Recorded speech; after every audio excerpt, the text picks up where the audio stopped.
So how long have you had a relationship with Batman? Batman, well, since I was a little kid, and I watched him at night on TV, and I was going like, I can't make head or tail out of this show. Is it supposed to be silly or dramatic or what? And my dad said, "Oh, it's all just garbage." But I was there. Yeah. But I loved it. I used to run home from school to watch the Batman. I guess at that time they were in reruns, because and I didn't want to miss, I could miss the setup, but I could never miss the cliffhanger. It's like, how did he get out of it? Robin was going to be eaten by a giant clam. He's got to escape. I got to see how it ends. So I would skip out on sports or confirmation or whatever I was supposed to be doing in the afternoon, confirmation class or whatever, in order to get home to see the end of the rerun two-parter of Batman. So it was, he was always a part of my life. He was in comics, cartoons, various other little places here and there. I always just sort of liked him.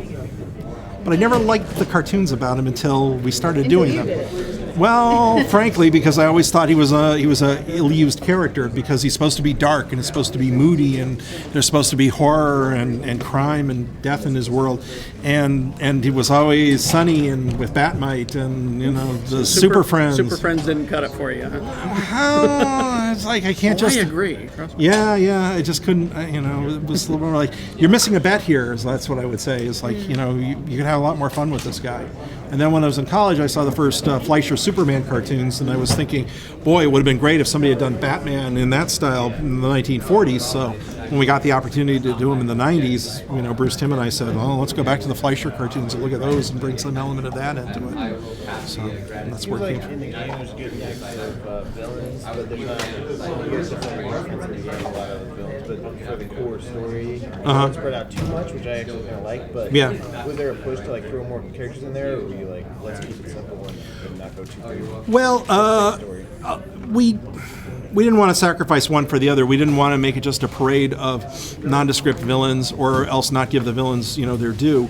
Also, frankly, we were a little limited by, every time you create a new and bizarre villain, you have to construct that character, and that takes a lot of work to create that character. So certain things we debated doing, but ultimately rejected because we thought we're going to give people the more bang for their buck. So we would rather put the money into developing a new villain or a new antagonist than it would be to cut to a screen and see Alfred back at the Batcave or something like that, or go to one of his other allies, like non-costumed allies.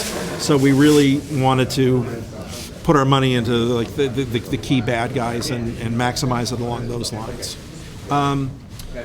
We had every villain that we could pick from his whole history that made sense to put in Arkham Asylum. Somebody like Catwoman didn't make as much sense because, why would she be there? She's not, usually when she's caught, she goes to prison. She doesn't usually go to the madhouse. But from what the characters we did have to work with, we tried to cast it with characters that meant something to him. There's Bane, he represents muscle. Joker represents cunning.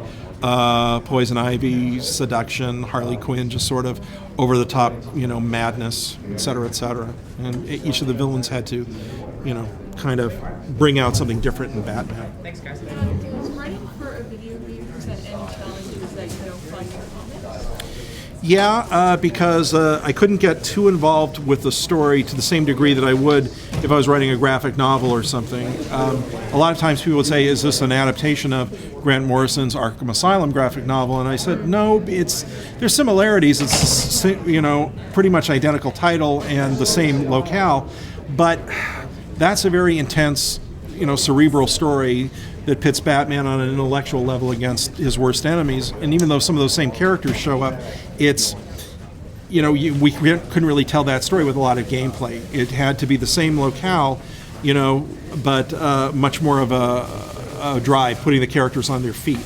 So there's not the same texture that it would have in a graphic novel or a movie or a TV show, because there's really no room for subplots or for a romance story or for a villain's origin story, as there would be in something like a direct-to-video feature or something.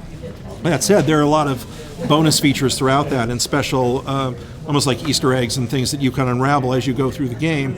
You'll find things, hidden in files, and you'll be able to play old interviews with characters like the Joker, the Riddler, Harley Quinn, and stuff. So you do get a little bit of the flavor of their origin and where they came from and what's ticking in their psyche and things like that. No, go ahead.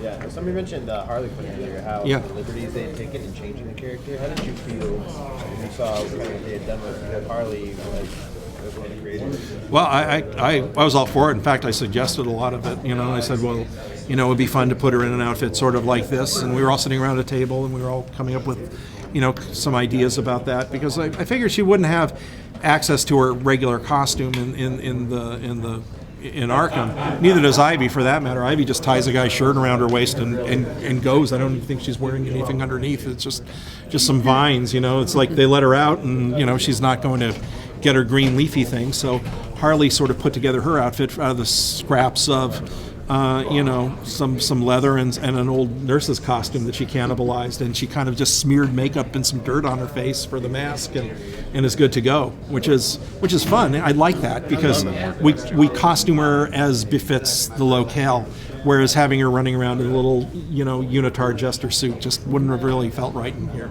So this is like a Batman movie. Yeah, exactly.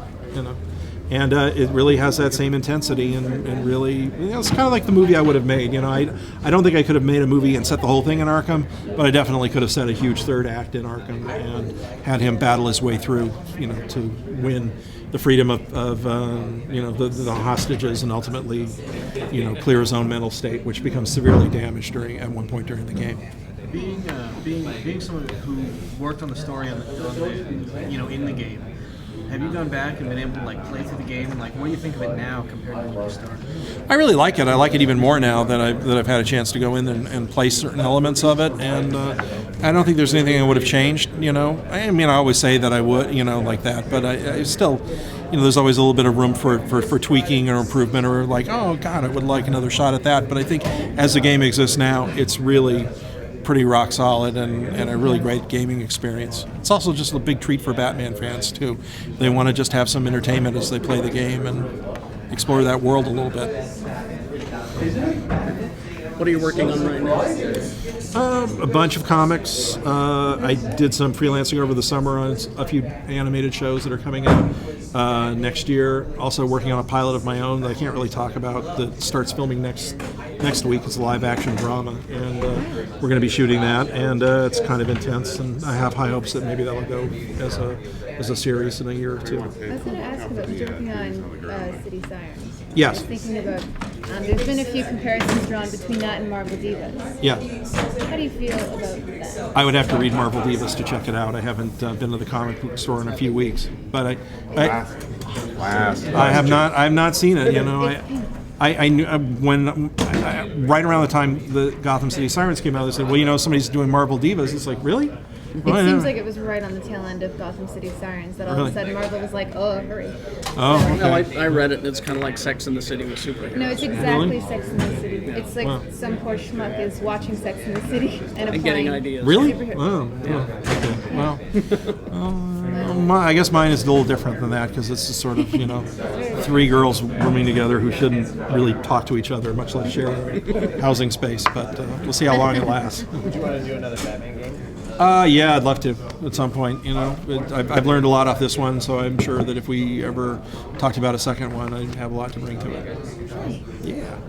Actually, my personal favorite strong female characters that you've created just in recent history is Starbucks.